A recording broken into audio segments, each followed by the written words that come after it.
আমি এই সংজ্ঞাটার সাথে একমত। তবে যদি আমরা একটু ভালোভাবে মানে বলতে চাই,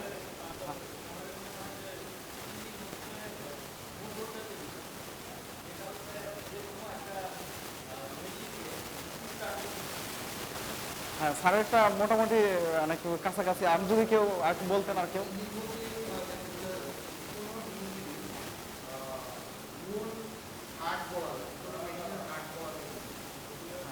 ইয়েস স্যার, স্যারের সাথে আমি মানে মোটামুটি অনেকটা কাছাকাছি একমত। তো এটা যদি আমরা মানে বলতে চাই, এটা হচ্ছে যে একটা মেকানিক্যাল একটা এনার্জি। আমরা যখন একটা ফুয়েলকে ইঞ্জিনের ভিতরে ঢুকাই, বাতাস এবং হচ্ছে গ্যাসের যে একটা মিশ্রণ বা ডিজেলের একটা মিশ্রণ হয়ে ইঞ্জিনের মেকানিক্যাল প্রপার্টিটা হচ্ছে যে একটা রোটেশনাল মুভমেন্টে চলে যায় আর কি। তো সিমিলার ওয়েতে আমাদের যে জেনারেটর আছে, জেনারেটরটা সিমিলার ওয়েতেই কাজ করে। যদি আমরা একটু ডিপলি বলতে চাই, তাহলে chemical energy is converted to the mechanical energy, then mechanical energy is converted to the electrical energy. That is the theme of the generator. প্রথমে আমরা যে কেমিক্যাল এনার্জি বলতে আমরা যে ফুয়েলটা বার্ন করতেছি, এটা হচ্ছে একটা গ্যাস CH4, মিথেন গ্যাস। আমরা যে লাইনে যে গ্যাসটা আসতেছে, এটা হচ্ছে এক প্রকারের মিথেন গ্যাস। এই মিথেন গ্যাসটাই হচ্ছে জেনারেটরে মানে কম্বাসন হওয়ার পরে, তো এটা হচ্ছে যে chemical energy converted to the mechanical energy, then ওইটা ক্র্যাঙ্কশ্যাফটকে ঘোরাচ্ছে, দেন ক্র্যাঙ্কশ্যাফট আবার অল্টারনেটর ঘোরাচ্ছে, দেন আমরা ইয়া পাচ্ছি আর কি, বিদ্যুৎটা পাচ্ছি আর কি। তো এটাই হচ্ছে প্রধান মেইনলি জেনারেটরের একটা ডেফিনিশন। আমরা জেনারেটর সম্পর্কে জানলাম। দেন আমরা একটা জেনারেটরের ইফিসিয়েন্সি কিভাবে বৃদ্ধি করতে পারি।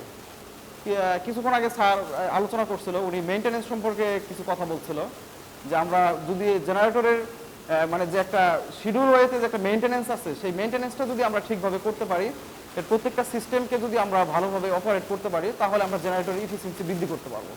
যেমন কিভাবে আমরা জেনারেটরে একটা মেজর একটা পার্টস থাকে, সেটা হচ্ছে টার্বো চার্জার।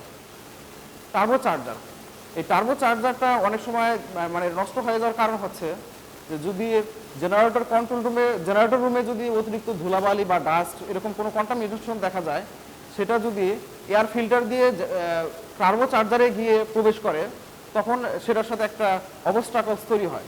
তো এখানে মেটালের সাথে একটা প্রপার্টিসের সাথে একটা বিপরীত সম্পর্ক থাকার কারণে দেখা যায় টার্বো চার্জারের একটা কার্যক্ষমতা যেটা আছে সেটা নষ্ট হয়ে যায়। তারপরে আমরা জেনারেটর আরেকটা ইফিসিয়েন্সি বৃদ্ধি করতে পারি, সেটা হচ্ছে যেমন জেনারেটরের শিডিউল ওয়েতে মেইনটেনেন্স করা।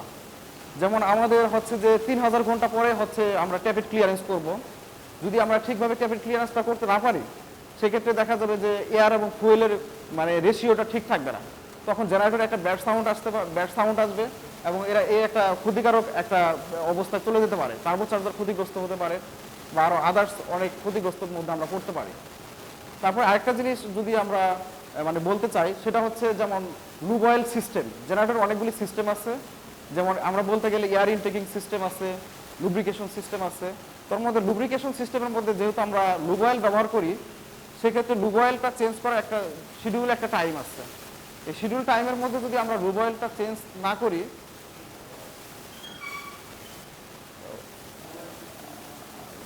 যদি ঠিকভাবে না করি, সেক্ষেত্রে ইঞ্জিনের ইফিসিয়েন্সিটা নষ্ট হয়ে যাবে বা ইঞ্জিনের একটা মানে খারাপ মানে চলে আসবে।